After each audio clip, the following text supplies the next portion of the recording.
ईश्वर चमत्कार करते हैं।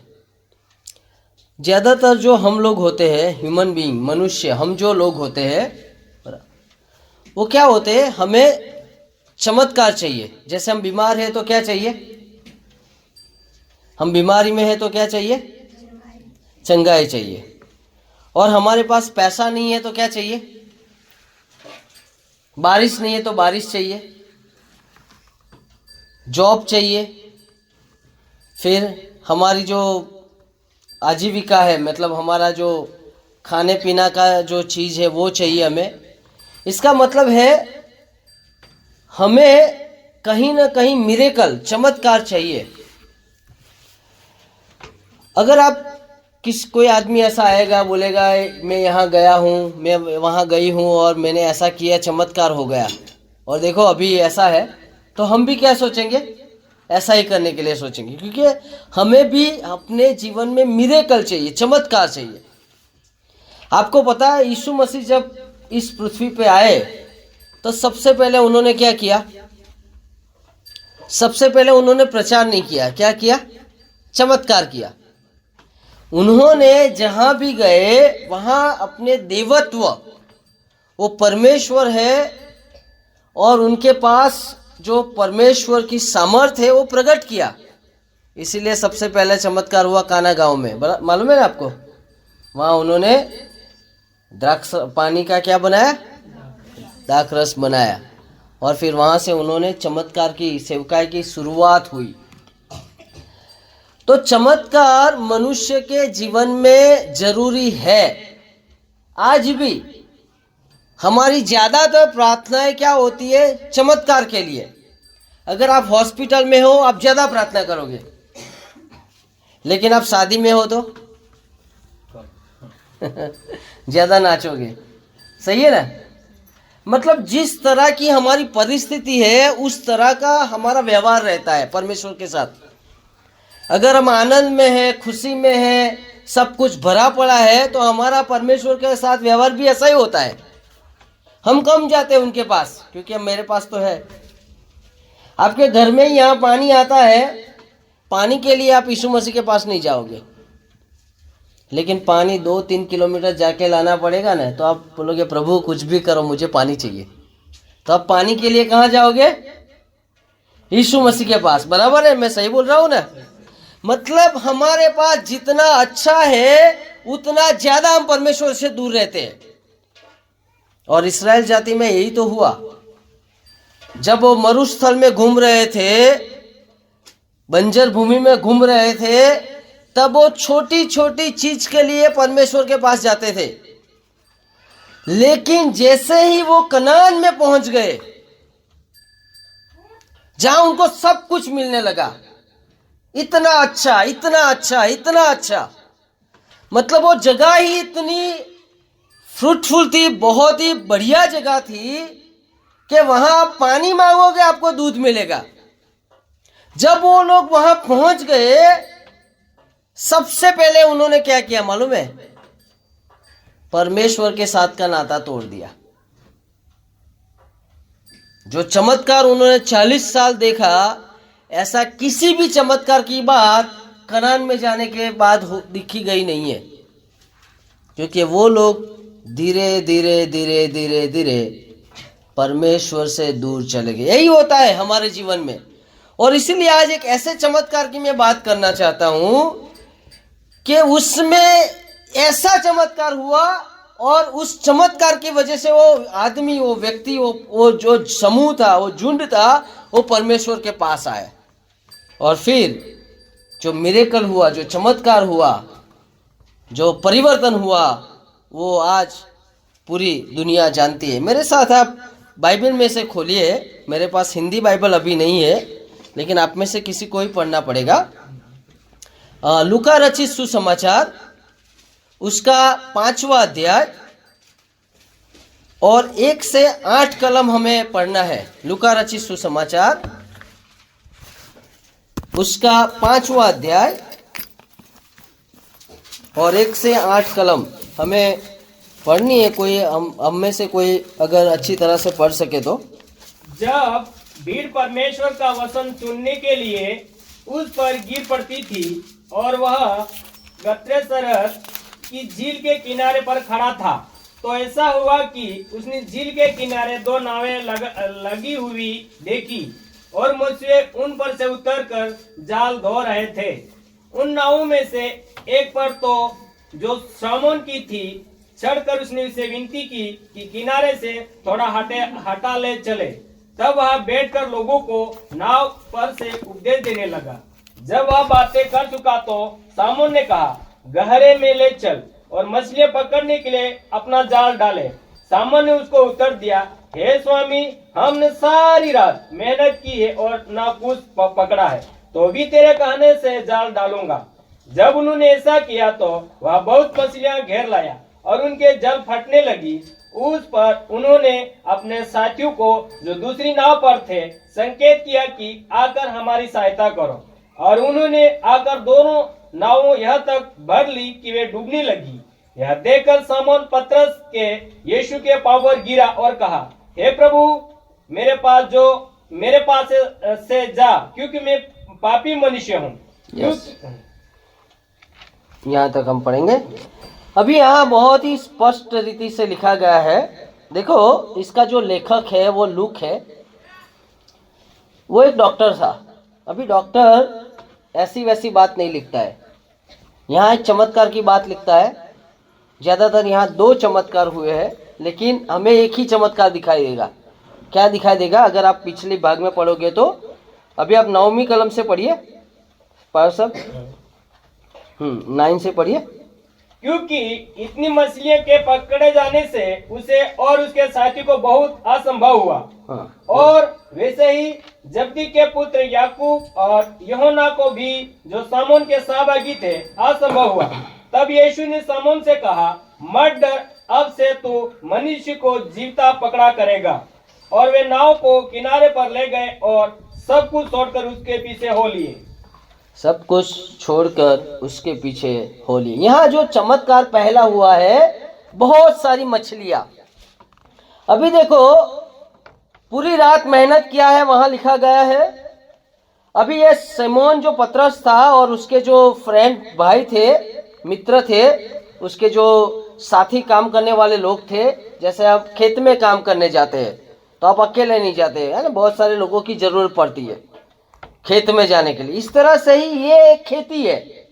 मछली पकड़ना भी समुद्र में जाकर एक खेती समझो, एक बिजनेस है।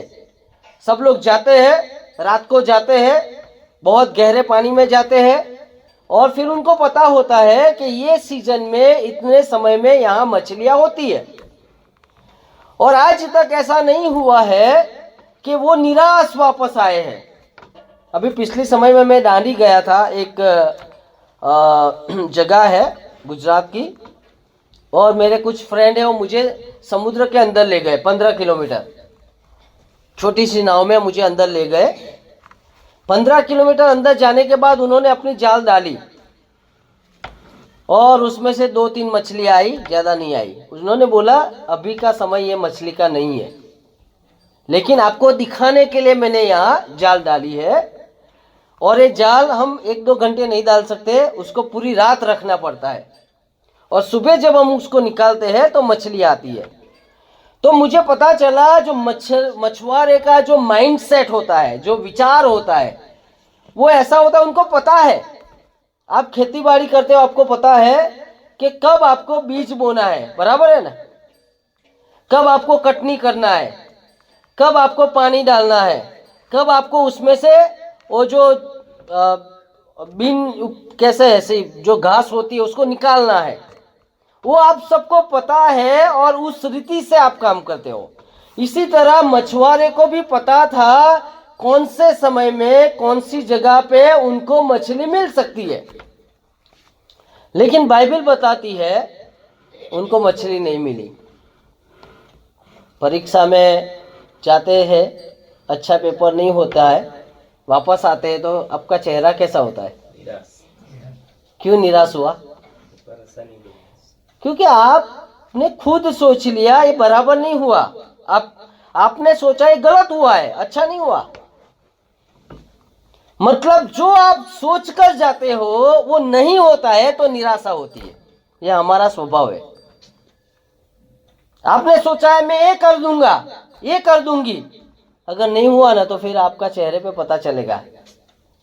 आपको बोलने की जरूरत नहीं है, वो आपका फेस, चेहरा बता देगा। घर पे आके कुछ लोग झगड़ा भी कर देते हैं, बच्चों को मारते भी है, क्योंकि वो प्रॉब्लम वहाँ है, वो उसका रिजल्ट यहाँ आता है घर पे। फिर पता चलता है हाँ वहाँ गए थे ना, वहाँ ऐसा हुआ, तो उसका रिएक्शन इधर आया। काम से हुआ। हाँ, काम सही नहीं हुआ, ऐसा ही हुआ यहाँ। लेकिन जो मैं यहाँ अभी आपको 3 बातें ऐसी बताना चाहता हूं, अगर ये 3 बातें आप करोगे तो मैं आपको दावे के साथ कहता हूं आपके जीवन में चमत्कार होगा। आमीन। हालेलुया। आपके जीवन में, आपके जीवन की हर एक पहलू में चमत्कार होगा अगर ये 3 बातें आप करोगे तो पहली बात यहां लिखी है 5वें अध्याय की पहली कलम में कि वहां ऐसी भीड़ थी, वो गिर पड़ी थी। देखो वहां लिखा है हिंदी में, उस भीड़ जब भीड़ परमेश्वर का वचन सुनने के लिए उस पर गिर पड़ती थी। यीशु मसीह के ऊपर क्या कर रहे थे लोग? धक्का मार रहे थे। देखो आपको पता है यीशु मसीह के पीछे 5000 जैसे लोग चल रहे थे। अभी उस समय में ऐसे माइक था? अगर मैं यहाँ बोलूंगा यहाँ 5000 लोग हैं तो पीछे वाले लोगों को सुनाई देगा? तो उसको सुनना है तो क्या करेगा? नजीक आने के लिए क्या करना है? किसी को हटाना है ना। अरे मुझे सुनना है तो बच्चे को इधर डाल देगा, उसको इधर करके अंदर जाएगा। मालूम है क्यों सुनना है उनको? क्यों सुनना है? क्योंकि उनको पता है कुछ ऐसी बातें वहां हो रही है जो उसके लिए उपयोगी है, इंपॉर्टेंट है। देखो ज्यादातर भीड़ कहां लगती है आज? यहाँ कोने में जो अच्छा एक बाजार है, वहां एक भाई आ गया, बोलेगा 500 रुपये में मोबाइल, 10,000 का मोबाइल 500 रुपये में, 200 ही पीस बचे।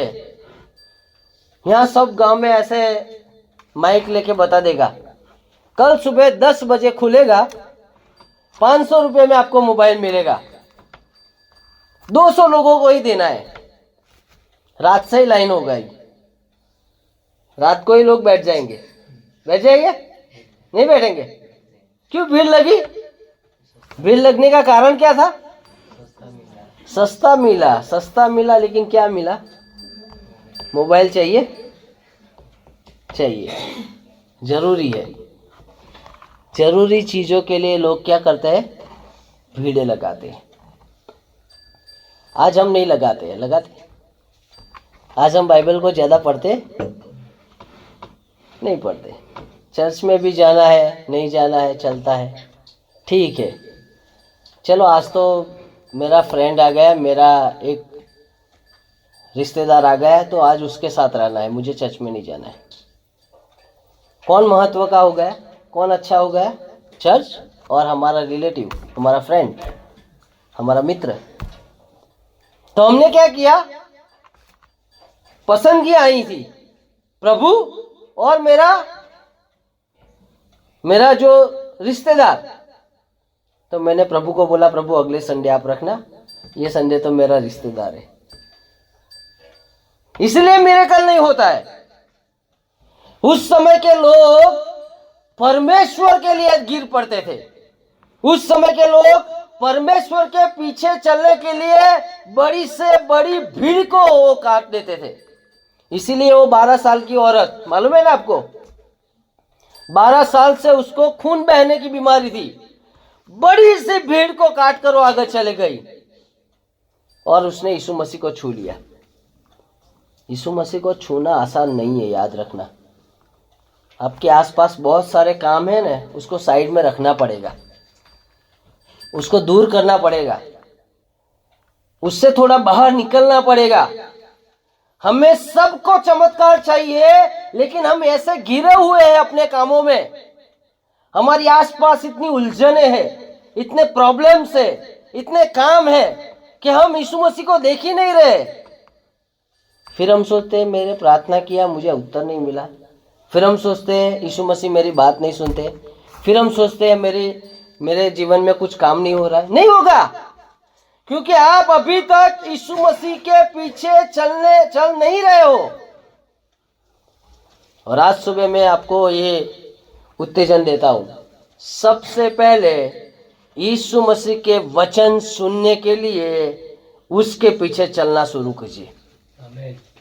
आज से ही नियम लीजिए, यीशु मसीह का वचन वो आपके जीवन की प्राथमिकता होनी चाहिए, चाहे कुछ भी ना हो जाए।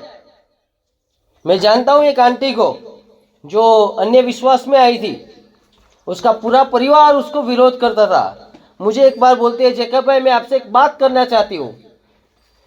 मेरे घर के सभी लोग रात को जब सो जाते हैं, मैं 3 बजे उठती हूँ, 3 से 4, और मैं चुपके से मेरी एक जगह है वहां जाके प्रार्थना करती हूँ और बाइबल पढ़ती हूँ, और फिर मैं बाइबल को छुपा देती हूँ। फिर सब लोग उठ जाते हैं ना, तो मैं उसको छू नहीं सकती हूँ। लेकिन वो 3 बजे क्यों उठती थी? वो पूरे दिन सोचती थी मुझे ऐसा टाइम मिले कि मैं परमेश्वर के वचन को पढूं, परमेश्वर के वचन को पढूं, परमेश्वर के वचन को पढूं। लेकिन उसके घर के लोग उसको पढ़ने नहीं देते थे। आपको ऐसा करते हैं घर में? ना बोलते? फिर भी नहीं पढ़ते, हम पढ़ते। हमको कोई रोकने वाला नहीं है, टोकने वाला नहीं है, कोई विरोध करने वाला नहीं है, फिर भी हम आज यीशु मसीह के वचन को पढ़ते नहीं है, क्योंकि वो हमारी जरूरत नहीं होती है। ये भीड़ इसलिए थी ताकि उनको यीशु मसीह के वचन की जरूरत है। पहली चमत्कार की पहली जो निशानी है वो यीशु मसीह के वचन के लिए अपने आप को अलग कीजिए, तैयार कीजिए। दूसरी बात लिखी है, आगे पढ़िए। उसने 2 मछुआरों की क्या बोलते हैं उसको, झील के किनारे 2 नाव को लगी हुई देखी, उसमें से एक को सिलेक्ट किया, 1। दूसरी जो महत्व की बात है, मॉर्निंग, सुबह का 5 बजे का टाइम, थके हुए हैं, निराश है, हताश है, और कोई बोलता है चलो आ जाओ मीटिंग में बैठना है। क्या करोगे?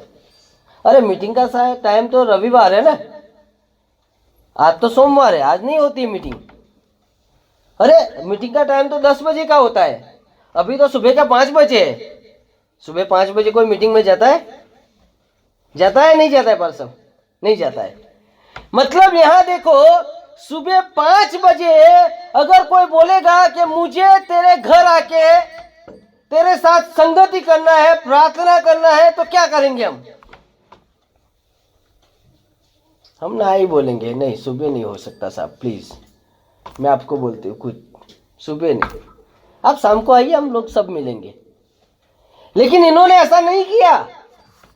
इतने थके, इतने निराश, इतने हताश, लेकिन जब यीशु मसीह ने बोला तैयार हो गए। नहीं मैं स्कूल जा रहा हूं, अभी नहीं हो, नहीं, स्कूल को भी छोड़ दिया। अरे मुझे डॉक्टर के पास नहीं, डॉक्टर को भी छोड़ दिया। अरे मुझे घर जाके ये दूसरा काम करना पड़ेगा तब मैं खाना, नहीं वो सब छोड़ दिया। उसने बोला, यीशु मसीह ने बोला मुझे तेरी नाव चाहिए। उसने बोला यस सर, ले लीजिए, कोई बात नहीं, ये आपके लिए ही है। एक शब्द नहीं बोला है। अर्ली मॉर्निंग, सुबह का समय, निराश, हताश, चिंता में, क्या ले जाऊंगा घर पे, क्या खिलाऊंगा घर वालों को। लेकिन यीशु मसीह ने बोला 2 घंटा लेट घर पे जाना, अभी मेरे साथ चल, और वो तैयार हो गए। दूसरी जो महत्व की बात चमत्कार की है वो किसी भी समय परमेश्वर के साथ संगति करने के लिए तैयार रहो। ये संडे तो हमारी व्यवस्था के लिए बना है, लेकिन हमें 24 आवर्स 24 घंटे यीशु से मिलना है। रात का 2 बजे है तो भी मिलना है, सुबह का 1 बजा है तो भी मिलना है, दोपहर का 1 बजे तो भी मिलना है। जब भी उठो यीशु से साथ बात करो, जब भी उठ जाओ क्या करो, यीशु के साथ बात करते करते सो जाओ, आपको स्वप्न भी ऐसे ही आएंगे। यीशु के साथ बात करते करते सो जाओ, यीशु के साथ बात करके काम करो, यीशु के साथ बात करते खेती बाड़ी करो, यीशु के साथ बात करते करते ड्राइविंग करो, यीशु के साथ कर सकते हो ना आप। चमत्कार चाहिए आपको, किसी भी समय यीशु के साथ संगति के लिए तैयार हो जाओ। तो यहाँ ऐसा ही हुआ, यीशु मसीह बैठ जाते हैं, बैठकर क्या करते हैं? उपदेश, फिर से प्रचार। ज्यादातर लोगों को उपदेश पसंद नहीं है, प्रचार पसंद नहीं है, गाना पसंद है, उपदेश नहीं पसंद। यीशु मसीह ने प्रचार किया, प्रचार करने के बाद बोला, भैया एक काम कर, अभी यहाँ थोड़ी गहरे में डाल देना।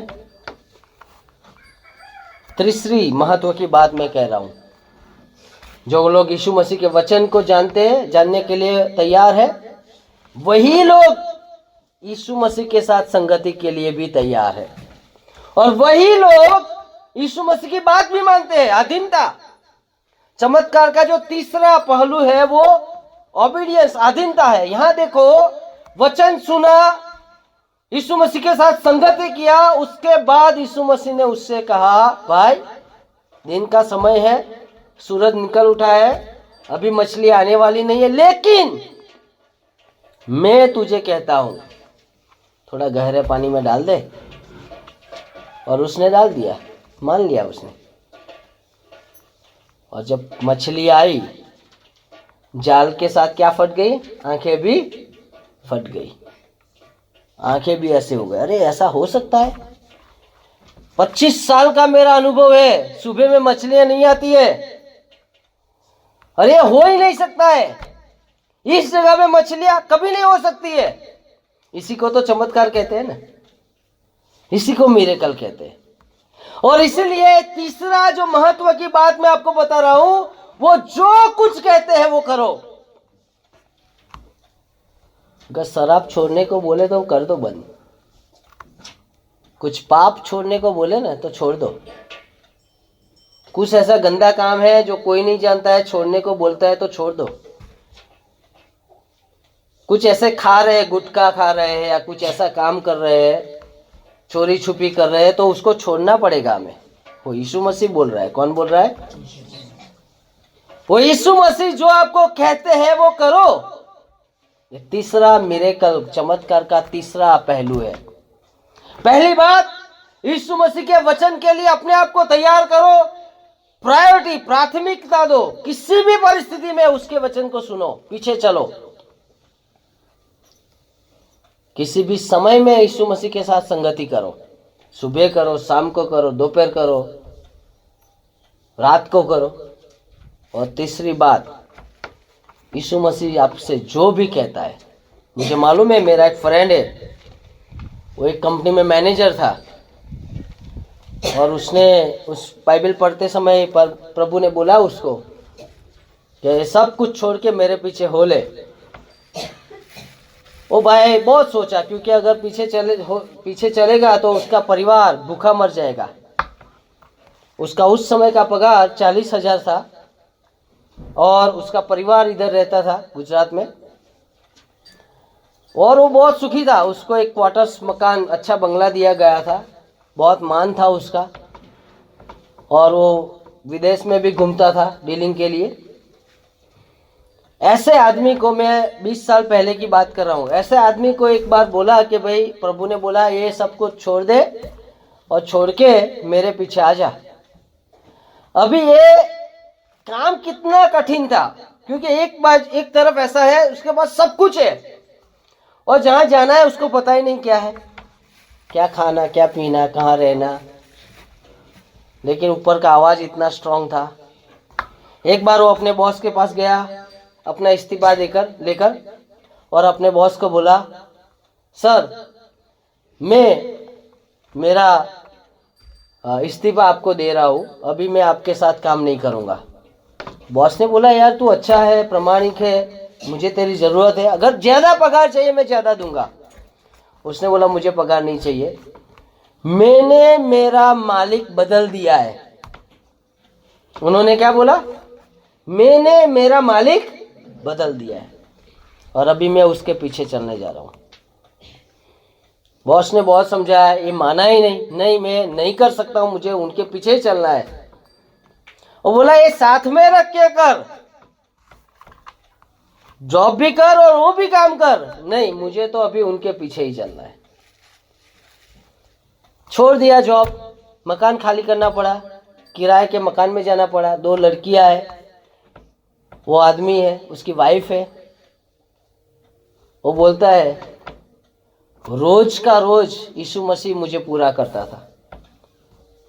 और उसने एक किताब लिखी छोटी सी, उसमें लिखा है मेरे पास 100 कारण है कि उस जॉब से ज्यादा यीशु मसीह ने मेरी जरूरतों को पूरा किया।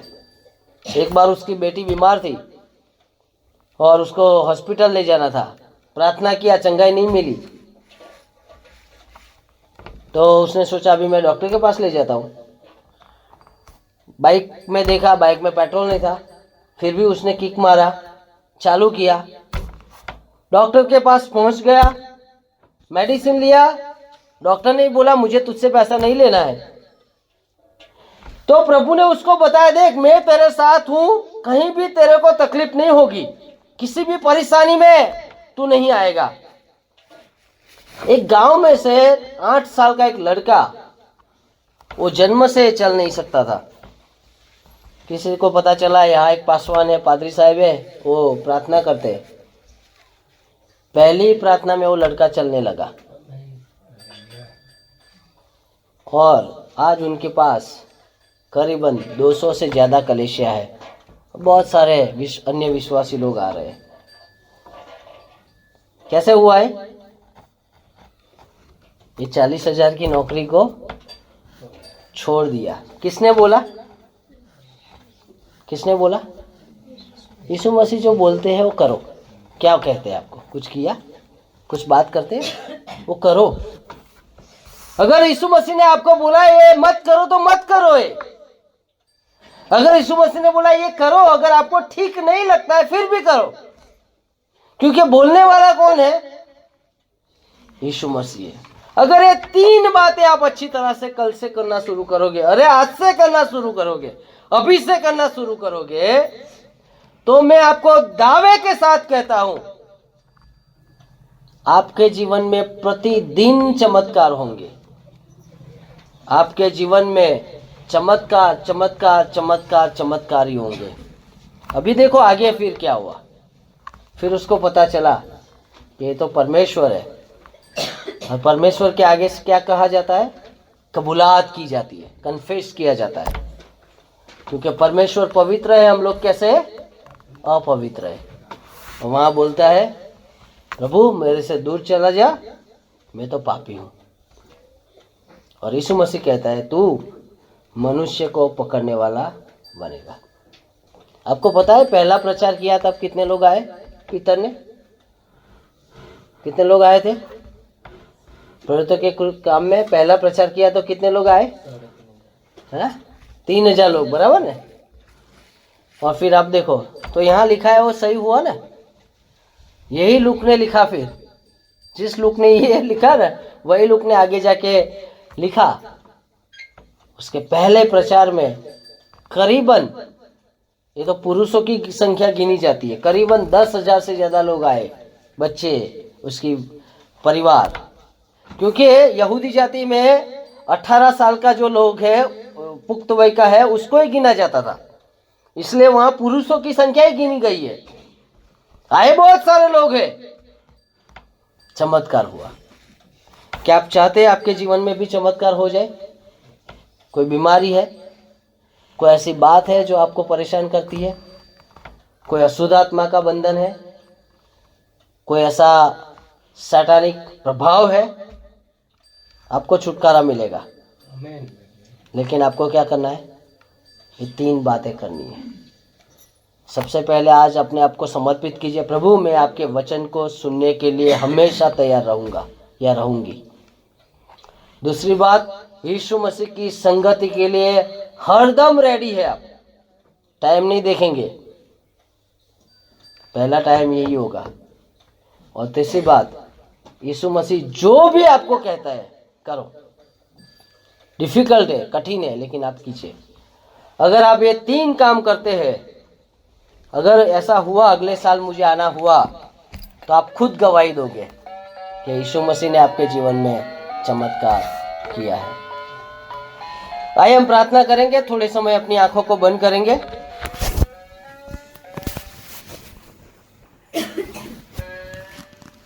यीशु मसीह आपको बहुत प्यार करता है।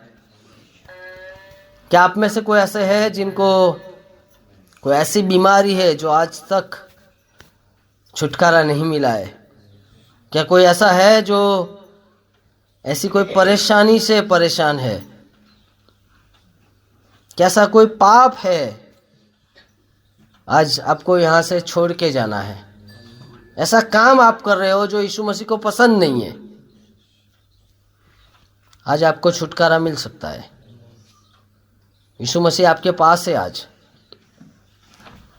क्या आज आप ऐसे निर्णय लेने जा रहे हो कि प्रभु आज से तेरे वचन को सुनने के लिए मैं तैयार रहूंगी? क्या कोई है ऐसा ठोस निर्णय लेकर जाने के लिए अपने आप को समर्पित करने वाला कोई व्यक्ति इस जगह पे है जो ऐसा कह सके, प्रभु आज से मैं तेरे वचन को सुनने के लिए सबका त्याग करूंगा या करूंगी? क्या कोई है जो आज ऐसा कह सके, प्रभु किसी भी समय मैं तेरी आराधना स्तुति करने के लिए तैयार हूं, समय के अनुसार नहीं, लेकिन जब भी जहां भी मैं हूं मैं आपकी स्तुति आराधना करूंगा? आप में से कोई है जो ऐसा कह सके, प्रभु आप जो भी कहोगे मैं मानने के लिए तैयार हूं, चाहे वो कठिन बात क्यों ना हो? हालेलुया, धन्यवाद है पिता परमेश्वर, तुम्हें है पिता